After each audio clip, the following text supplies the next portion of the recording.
구원에 이르는 지혜 제8장 이 세상을 사랑하지 말라. 7번째 질문들 살펴보도록 하겠습니다. 모두 9개의 질문으로 이루어져 있습니다. 먼저 질문들을 읽어보도록 하겠습니다. 1번, 땅의 복이든 하늘의 복이든 부지런하고 절제하고 지혜로운 사람이 더 많은 복을 누린다고 했습니다. 땅의 복을 추구하는 사람의 절제와 하늘의 복을 추구하는 사람의 절제는 같을까요? 다를까요? 2번, 다르다면 어떻게 다를까요? 3번, 땅의 복을 위해 철저하게 절제한 사람의 예를 들어보세요.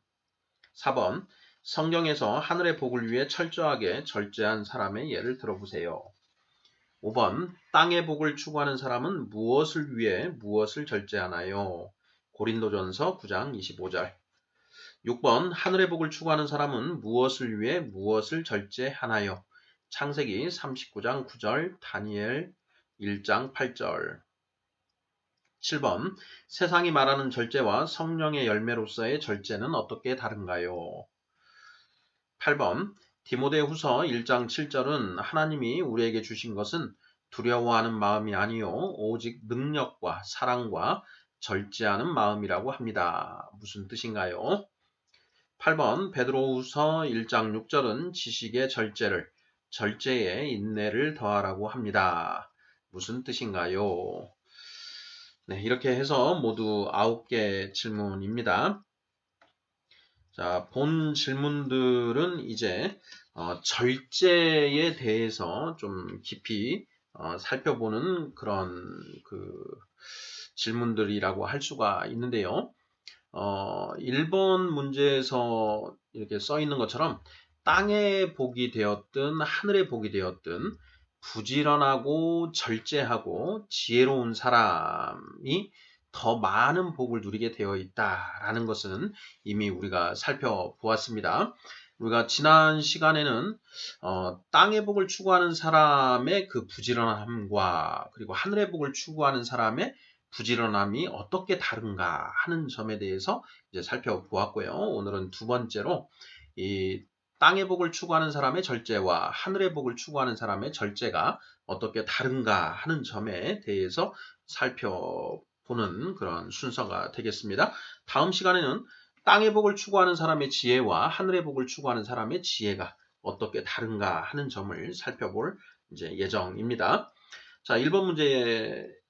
자, 하늘의 복을 추구하는 사람의 절제와 땅의 복을 추구하는 사람의 절제는 같을까요? 다를까요? 하는 질문인데요. 정답은 다르다 이렇게 하시면 되겠습니다. 자, 2번, 다르다면 어떻게 다를까요? 자, 여기에 대해서는 이제 여러 가지로 우리가 이제 생각해 볼 수가 있는데 3번부터 그 질문들에서 살펴볼 예정입니다. 그래서 아래에서 구체적으로 살펴보기로 한다. 저는 이렇게 답을 했고요. 자, 3번. 땅의 복을 위해 철저하게 절제한 사람의 예를 들어보세요. 이렇게 되어 있습니다. 자, 땅의 복을 추구하는 사람 중에 이제 자기 절제를 잘하는 사람이 있고 자기 절제를 못하는 사람이 있습니다. 자, 절제의 반대말은 무엇인가요? 네. 절제의 반대말은 방종입니다. 방종. 그러니까 자기 절제를 못하는 사람들이 있다라는 것이죠. 뭐 멀리 볼 것도 없이 저 스스로를 보더라도 자기 절제를 하는 경우가 있고 절제하지 못하고 방종으로 나아가는 경우가 있다라는 것입니다.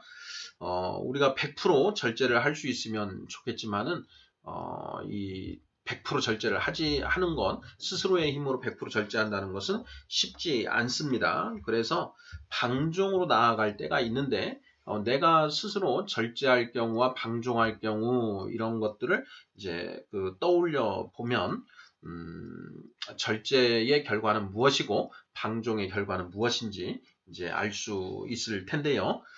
자, 3번 질문은 이겁니다. 땅의 복을 위해 철저하게 절제한 사람의 예를 들어보세요.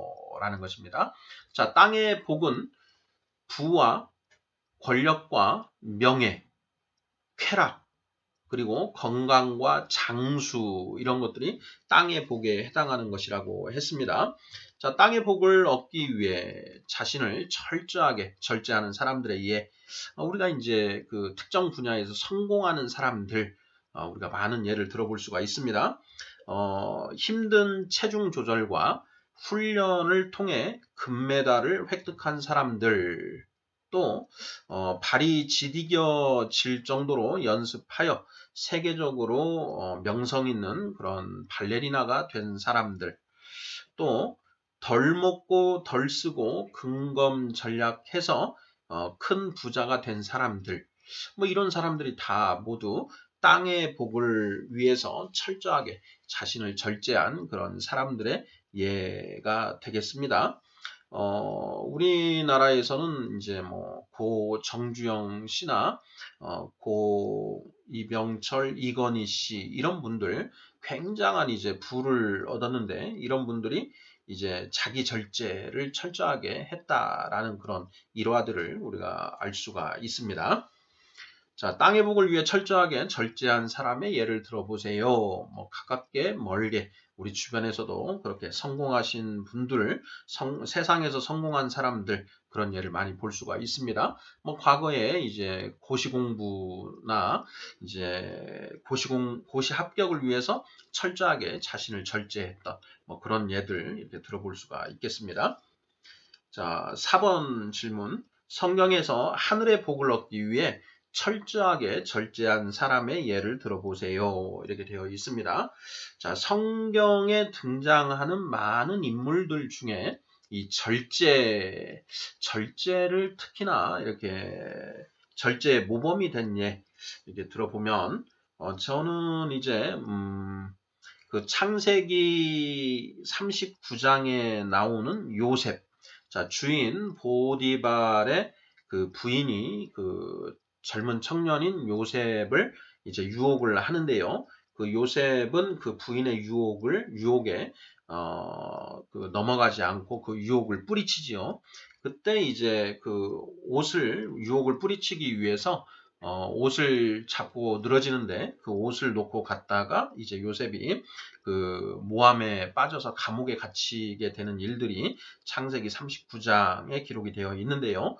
어찌 되었든 그 주인 보디발의 그 부인의 유혹을 뿌리친 그 요셉, 이 보디발은 이제 그 이집트 파라오의 이제 그 보디가드, 예, 근위대장이었죠. 그러니까 굉장히 출세한 사람이었고 그 부인도 굉장히 그 미인이었을 겁니다. 그런데 그러한 어떤 그 유혹을 뿌리친 요셉, 청년이었던 그 요셉이 그런 유혹을 뿌리쳤다라는 것은 이제 절제하는 모습을 보여주는 것 아니냐 이렇게 볼 수가 있고요. 또 다른 그 예로 떠오르는 것은 이제 우리가 다니엘서에서 그 나타난 다니엘과 그 세 친구들이 다니엘서 1장에서 보면 그 왕의 그 고기와 왕의 음식과 포도주 그러니까 그 좋은 음식과 좋은 술이죠. 그런 좋은 음식과 좋은 술을 절제하고 채식을 하겠다. 채식과 물만 마시겠다라고 하면서 그 등장하는 일화가 있는데 바로 이 다니엘과 그 세 친구들의 그 모습 속에서도 절제를 하는 그런 예가 잘 드러난 것이 아닌가 이렇게 생각을 해 봅니다. 자, 또 뭐 그 외에도 여러 가지 예를 찾을 수 있으실 텐데요. 그렇게 이제 절제했던 성경 속 인물들을 답으로 제시하면 되겠습니다. 자, 5번 질문입니다. 땅의 복을 추구하는 사람은 무엇을 위해 무엇을 절제하나요? 되어 있습니다. 자, 땅의 복을 추구하는 사람은 무엇을 위해서 무엇을 절제하는가? 이렇게 되어 있는데요. 고린도전서 9장 25절을 힌트로 제시했습니다. 고린도전서 9장 25절을 읽어보도록 하겠습니다. 이기기를 다투는 자마다 모든 일에 절제하나니 그들은 썩을 승리자의 관을 얻고자 하되 우리는 썩지 아니할 것을 얻고자 하노라 이렇게 되어 있습니다. 자, 이 고린도전서 9장 25절에서 사도 바울 선생이 세상의 복을 추구하는 사람들이 어떻게 절제를 하는가에 대해서 잘 표현을 해주고 있습니다. 자, 이기기를 다투는 자마다 모든 일에 절제하나니 그들은 썩을 승리자의 관을 얻고자 스스로 절제한다. 이런 얘기죠. 자, 땅의 복을 추구하는 사람은 세상의 복을 얻기 위해, 더 큰 세상의 복을 얻기 위해 작은 유익을 주는 일을 절제합니다. 뭐, 예를 들어서, 제가 예전에 이제 고시 공부를 해서, 고시 합격을 통해서 얻는 유익이 훨씬 더 크기 때문에 친구들하고 술을 마시고 노는 일, 이런 일들을 절제한다라는 것이죠. 또 그 추석이나 설, 명절 때 그 고향에 내려가지 않고 그 고시촌에서 그 눈물 젖은 빵을 먹으면서 공부를 하는 이런 것들이 바로 더 큰 세상의 복을 얻기 위해 작은 유익을 주는 일을 절제하는 어떤 그런 그 전형적인 예가 아닐까 이런 생각이 듭니다. 자, 이기기를 다투는 자마다 올림픽의 스포츠 선수들, 이런 선수들이 그 금메달을 따기 위해서 철저하게 체중 조절을 하고 그 훈련에 철저하게 매진하면서 친구들과 어떤 그런 노는 것을 절제하는 이런 모습들이 이제 더 큰 세상의 복을 얻기 위해 작은 유익을 주는 일들을 절제하는 이런 그 땅의 복을 추구하는 사람의 절제의 모습을 잘 보여주는 것이 아닌가 싶습니다. 자, 땅의 복을 추구하는 사람은 더 큰 세상의 복을 얻기 위해 작은 유익을 주는 일을 절제합니다. 자, 그래서 이익 형량을 한다라는 것이죠. 이익을 형량. 그러니까 어떤 것이 더 크게 나에게 이익이 되는지, 유익이 되는지를 이 저울에 달아서 더 큰 유익이 되는 쪽을 찾아가게 된다라는 것이죠. 자, 6번 질문입니다. 자, 하늘의 복을 추구하는 사람은 무엇을 위해 무엇을 절제하나요? 이렇게 질문을 하고 있습니다. 자, 하늘의 복은 기쁨과 감사, 그리고 마음의 평화와 안식이라고 했습니다. 자, 이러한 하늘의 복을 추구하는 사람은 자, 무엇을 위해 무엇을 절제하나요? 이렇게 되어 있는데요. 자, 하늘의 복을 얻기 위해 자, 무엇을 절제하는가? 네, 창세기 39장 9절과 다니엘서 1장 8절을 힌트로 적어놨는데요. 한번 읽어보도록 하겠습니다. 자, 먼저 창세기 39장 9절입니다. 자, 이 집에는 나보다 큰 이가 없으며 주인이 아무것도 내게 금하지 아니하였어도 금한 것은 당신뿐이니 당신은 그의 아내임이라. 그런즉 어찌 이 큰 악을 행하여 하나님께 죄를 지으리까? 이렇게 되어 있습니다. 자, 다니엘서도 한번 읽어볼까요? 자, 다니엘서 8절입니다. 1장 8절. 자, 다니엘은 뜻을 정하여 왕의 음식과 그가 마시는 포도주로 자기를 더럽히지 아니하리라 하고 자기를 더럽히지 아니하도록 황관장에게 구하니 이렇게 되어 있습니다. 자, 다니엘과 요셉인데요. 자, 요셉은 자기를 유혹하는 그 주인 보디발의 아내에게 자, 내가 어찌 이러한 큰 악을 행하여 당신과 간음하여 하나님께 죄를 짓겠습니까? 이렇게 반문을 했다라는 것이죠. 그러니까 다니엘은 무엇을 절제했는가? 죄를 절제한다라는 것이죠. 요셉은 자, 다니엘은 무엇을 절제합니까? 자기를 더럽히지 아니하리라 하고 황관장에게 구하니 이렇게 되어 있습니다. 자신을 더럽힌다. 이 다니엘이 이제 채식과 포도주를 하는 이유가 무엇인가? 이 왕의 그 음식과 그가 마시는 포도주를 거부한 이유가 무엇인가? 이것과 관련해서 이제 여러 가지 이제 그 이유가 무엇인지에 대해서 학설 대립이 있는데요. 많이들 이제 그 생각하는 것은 우상에게 바쳐진 그 음식은 음식은 더러운 것이고 율법에도 먹어서는 안 된다고 되어 있으니 이 느부갓네살 바벨론 왕의 음식은 이 우상에게 바쳐진 그런 음식 아니냐. 그래서 그 우상에게 바쳐진 음식과 포도주를 거부한 것이다. 뭐 이런 이제 그 의견이 있고 많이들 또 여기에 동의를 하는 것 같습니다. 그런데 그 의견 말고 또 다른 의견이 있는데 어떤 거냐면 왕의 음식과 그가 마시는 포도주니까 정말 이제 산의 진미라는 것이죠. 그러니까 정말 그 좋은 음식과 좋은 술인데 이 다니엘과 그의 친구들이 이 왕궁에 잡혀가서 이제 교육을 받고 하는데 자신들이 이스라엘 유대인으로서 이스라엘 사람으로서 포로로 잡혀온 그런 그 치욕적인 삶을 살아가고 있다라는 것을 잊지 않기 위해서 그러한 좋은 음식과 좋은 술 이걸 먹다 보면 스스로 이제 거기에 익숙해지고 하면서 그런 그 바벨론의 문화에 적게 되지 않느냐. 그래서 자신들의 그 처지를 깊이 스스로 자각하기 위해서 이러한 음식과 포도주를 거부한 것 아니냐. 이런 견해가 있습니다. 저는 개인적으로는 이제 이 견해가 조금 더 설득력이 있지 않은가 이렇게 생각을 하는데요. 자, 둘 중에 어떤 것이든 다니엘은 자기를 더럽히지 않기 위해서 뭔가 하나님을 향해서 나아가는 경건한 그런 삶의 모습을 잃게 될 것을 두려워하여 이러한 것들을 절제했다라는 것이죠. 자, 하늘의 복을 추구하는 사람은 무엇을 위해 무엇을 절제하나요? 하늘의 복을 얻기 위해 죄를 절제하고 그리고 경건 생활을 방해하는 것을 절제한다라는 것입니다. 자, 이것은 오늘날 우리에게도 많은 것을 시사해 줍니다. 우리가 크리스찬으로서 죄를 절제하고 또 경건하게 살아가야 되는데 그 경건하게 살기 위해서 우리가 전략하는 그런 어떤 모습, 검소한 모습으로 살아가는 그런 모습이 필요하다라는 것입니다. 자, 7번 질문 보겠습니다.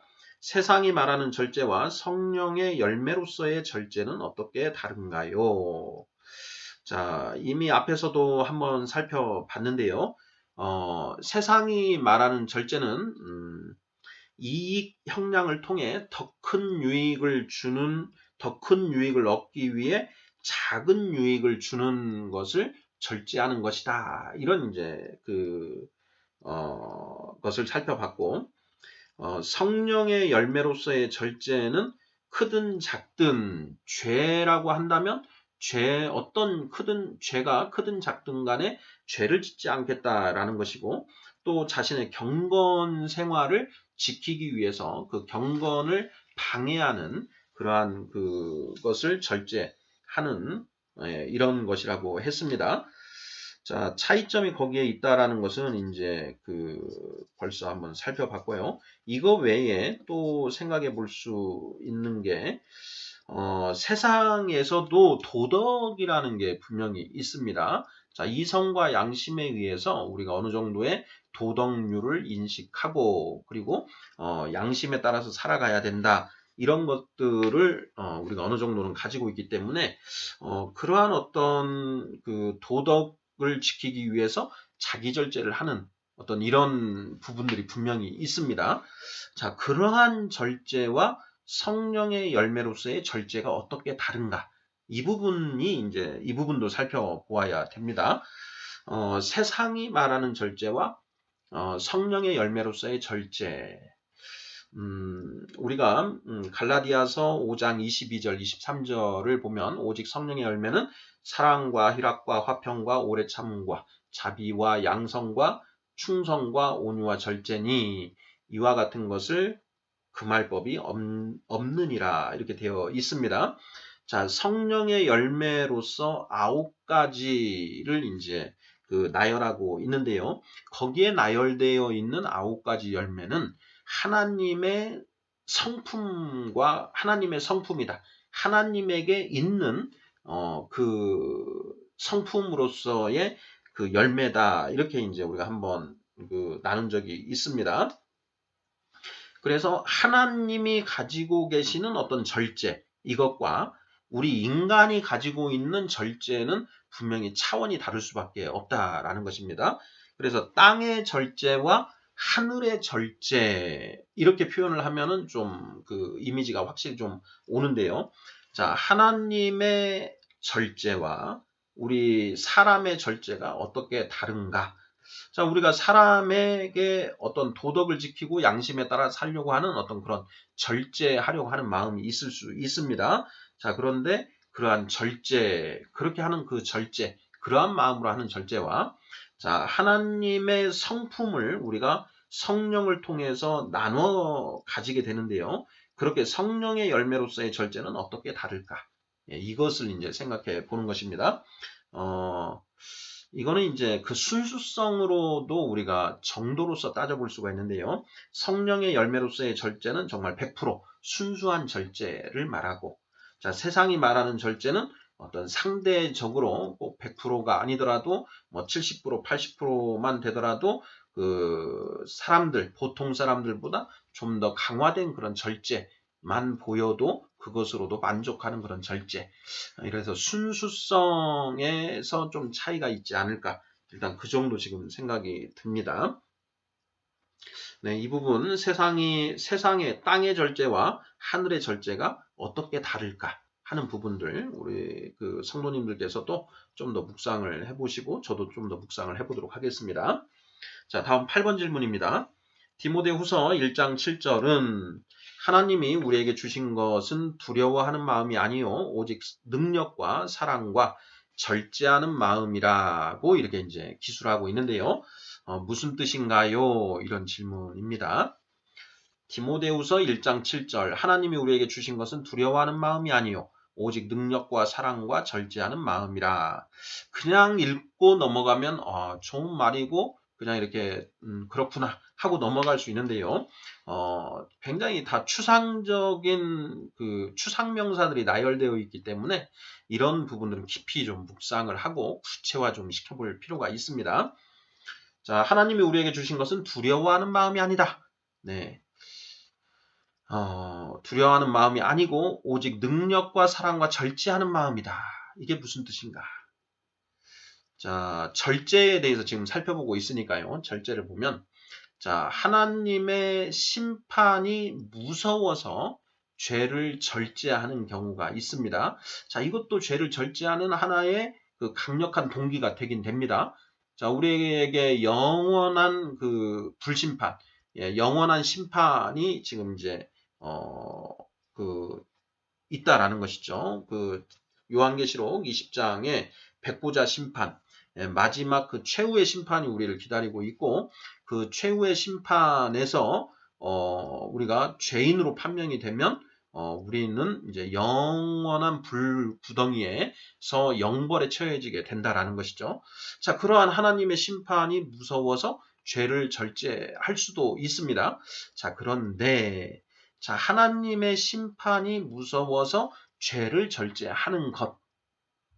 이것과 자, 하나님의 그 말씀의 능력, 하나님의 그 말씀을 통해서 어떤 깨달음을 얻게 되고 그렇게 사는 것이 참된 사람의 도리이다라는 것을 깨달아서 또 하나님의 마음으로 하는 그런 사랑, 긍휼이죠. 긍휼에 기초한 그 사랑이 우리 안에 풍성해짐으로 인해서 자, 그러한 능력과 사랑으로 죄를 절제하는 것.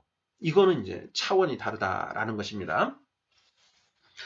제가 이제 칼뱅의 기독교 강요를 읽어보면, 이제 칼뱅 선생은 이제 이런 말을 이제 그 여러 번 기술하고 있는데요.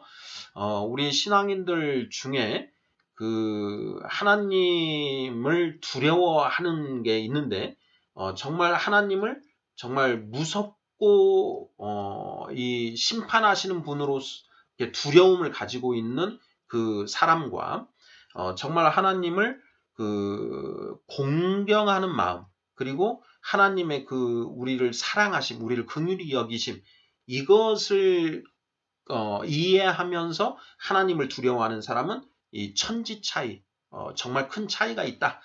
이렇게 기술되어 있는 부분들이 있습니다. 그러면서 이제 칼뱅 선생은 전자, 하나님을 무서워하기만 하는 그런 사람은 어떻게 보면 명목상의 크리스찬일 가능성이 아주 높다. 예, 거의 100% 거듭나지 못한 사람일 것이다. 이런 식으로 이제 강하게 기술을 하고 있습니다. 자신의 죄인됨과 그리고 우리의 죄를 알고서도 우리를 구원하시는 하나님의 사랑을 아는 사람은 완전히 다른 어떤 부류다라는 이제 그런 기술들을 하고 있는데요. 바로 이 디모데후서 1장 7절이 바로 그 차이를 말씀해 주시는 게 아닌가 싶습니다. 자, 하나님이 우리에게 주신 것은 두려워하는 마음이 아니요 오직 능력과 사랑과 절제하는 마음이라. 자, 하나님의 심판이 무서워서 죄를 절제하는 것이 아니라 하나님의 그 말씀의 능력과 그 하나님의 마음으로 하는 그 긍휼에 기초한 그 사랑으로 인해서 죄를 절제하는 이러한 것을 의미하는 것이 아닌가, 이런 생각이 저의 묵상입니다. 자, 9번 질문입니다. 베드로후서 1장 6절은 지식의 절제의 인내를 더하라고 합니다. 무슨 뜻인가요?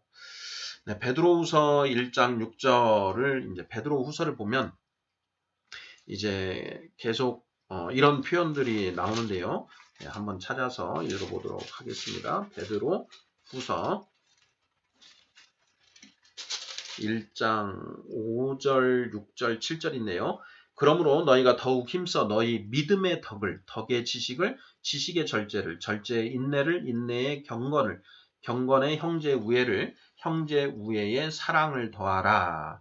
자, 이렇게 쓰고 있는데요. 자, 여기도 마찬가지로 추상명사가 계속 열거되어 있습니다.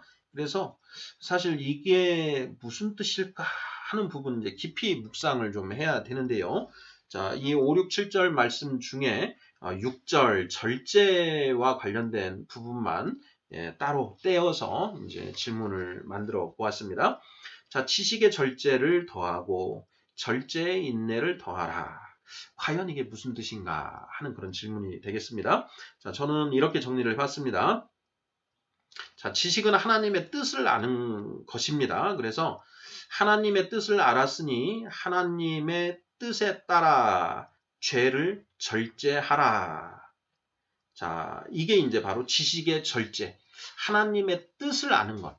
예, 하나님의 뜻을 아는 것이 이제 지식이다라는 것인데, 자, 하나님은 우리가 죄로부터 자유로워지기를 원하신다는 것이죠. 자, 예수님이 요한복음 8장 31, 32절에서 너희가 내 말에 거하면 참으로 내 제자가 되고 진리를 알지니 진리가 너희를 자유케 하리라. 무엇으로부터 자유로워진다는 말인가요? 하고 제자들이 물었더니 죄를 범하는 자마다 죄의 종이라. 이래 말씀하셨습니다. 자, 그러니 우리가 진리를 알므로써 그 죄로부터 자유로워진다. 죄를 범하지 않게 된다라는 그런 이제 맥락인데, 자, 우리가 진리를 안다라는 것은 하나님의 뜻을 안다라는 것입니다. 하나님의 뜻을 깨달았다. 그러면 하나님의 뜻은 우리가 죄를 짓지 않는 것이다라는 것을 알았기 때문에 우리 스스로 죄를 절제하게 된다라는 것이죠. 그래서 지식의 절제를 이라는 이제 표현이 지식의 절제를 더하라라는 표현이 나온 것이 아닌가 하는 것이 저의 묵상이고요. 두 번째, 자, 절제의 인내를 더하라 이렇게 되어 있습니다. 자, 절제는 죄를 절제하는 것이라고 했는데, 자, 여기에 인내를 더하라 라는 것이 과연 무슨 뜻인가? 자, 우리가 웨스트민스터 우리가 튤립 교리, 도르트문트 회의에 튤립 교리가 있지요. 그래서 5대 교리가 있는데 그 중에 보면 이제 마지막 성도의 견인 교리가 있습니다. 성도의 견인이라고 하면 그 성도가 끝까지 견고하게 참고 인내하여 구원에 이르게 된다라고 하는 이제 교리가 성도의 견인 교리인데요. 바로 우리가 무엇을 참고 견디는가? 세상에 온갖 그런 유혹, 그리고 세상에 어떤 핍박이 있음에도 불구하고 참고 견뎌나는 거죠. 그것을 참고 견뎌서 뭘 하지 않는 것이냐? 죄를 짓지 않는다라는 것입니다. 자, 그래서 죄를 절제하기 위해 그러한 어떤 육체의 소욕 내지는 육체의 고난을 참고 견뎌야 한다. 그러니 너희가 절제의 인내를 더하라. 너희가 죄를 범하지 않기 위해 너희 안에서 죄로 인도하는 그 육체의 소욕을 참고 견뎌내야 된다. 이런 의미가 아닐까 이런 생각이 듭니다. 즉 절제의 인내를 더하라는 것은 이제 영적 전쟁을 말하는 게 아니냐 이런 표현이고 이런 생각이고요. 갈라디아서 5장 17절을 보면 여기 영적 전쟁이 나와 있습니다. 육체의 소욕은 성령을 거스르고 성령은 육체를 거스르나니 이 둘이 서로 대적함으로 너희가 원하는 것을 하지 못하게 하려 함이니라. 자, 크리스찬은 이중인격자라고 했습니다. 자, 무슨 의미냐? 자, 우리 안에 원래 육체의 소욕으로 가득 차 있었지요. 그런데 거기에 이제 성령님이 우리 안에 들어오셨습니다. 자, 그래서 이 성령님이 들어오셔서 이 육체의 소욕과 성령이 서로 대적한다라는 것이죠. 육체는 죄로 나아가려고 하고 성령은 의로 나아가려고 하시죠. 자, 그러면 육체의 소욕이 일어나서 우리를 죄로 이끌려고 할 때 성령님이 그걸 대적해서 너 그러면 안 된다라고 해서 자꾸 우리를 찌르시고 우리를 그 죄로부터 억제하시고 우리를 의로 이렇게 끌고 가시려고 하신다라는 것이죠. 또 성령이 우리를 자꾸 의로 끌고 가시려고 하는데 육체의 소욕이 일어나서 그 성령을 대적해서 죄로 우리를 끌고 가려고 한다라는 것입니다. 그래서 이 둘이 서로 대적하는 상태에 있기 때문에 자, 우리가 육체의 소욕을 따라가면 죄를 짓게 되고 성령의 인도하심을 쫓아가면 이제 죄를 짓지 않고 의로 나아가게 되는데요. 우리가 영적인 어린아이 상태에 있을 때는 어쩔 때는 성령을 쫓아가고 어쩔 때는 이 육체의 소욕을 쫓아간다라는 것입니다. 그러니 육체의 소욕을 쫓아갈 때에는 세상 사람들하고 똑같은 모습을 보이는 것이고 성령의 인도하심을 쫓아갈 때에는 거룩한 모습을 보여낸다는 것이죠. 그러니까 일반 사람들이 볼 때에는 도대체 저 사람은 우리하고 같은 사람인가 아니면 정말 경건한 사람인가 어쩔 때 보면 우리하고 똑같이 죄를 짓는데 또 어떨 때 보면 굉장히 경건한 어떤 그런 모습이 보이고 하기 때문에 도통 종잡을 수 없다라는 것이죠. 그래서 이러한 측면에서 우리 크리스찬은 이중인격자다. 이제 이런 말씀을 드린 적이 있는데요. 바로 이러한 영적